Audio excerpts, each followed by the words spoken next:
Welcome to the Salmon Runs YouTube. Enjoy the video. In this video, I will explain how to set up your Yuwell oxygen concentrator at home.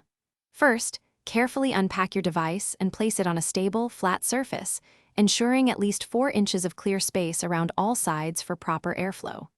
Next, fill the humidifier bottle with distilled water, making sure the water level is between the minimum and maximum marks. Then, securely connect the humidifier bottle to the concentrator. Finally, plug the power cord into a standard, grounded electrical outlet, avoiding the use of extension cords for safety.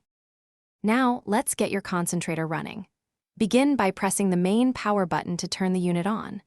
Allow the machine about 3 to 5 minutes for the oxygen concentration to stabilize, which is crucial for effective therapy.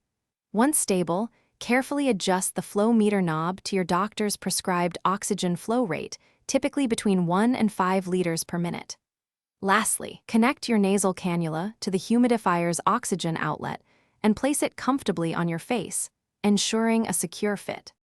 Maintaining your concentrator ensures its longevity and efficiency.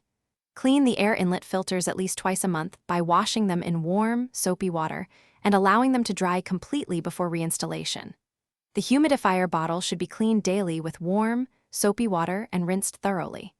Inspect your nasal cannula every 1 to 2 weeks for cleanliness and comfort, replacing it as needed. Finally, wipe down the concentrator's exterior with a soft, damp cloth at least once a month. Safety is paramount when using oxygen therapy. Absolutely never smoke or use open flames near the concentrator, and keep all flammable materials, oils, and grease far away from the device. Ensure the unit is always in a well-ventilated area, not confined or on soft surfaces like a bed, to prevent overheating. If you notice a low oxygen purity alarm or any other operational issues, immediately contact your medical supplier or doctor for assistance. Thanks for watching. Consider subscribing if we helped you.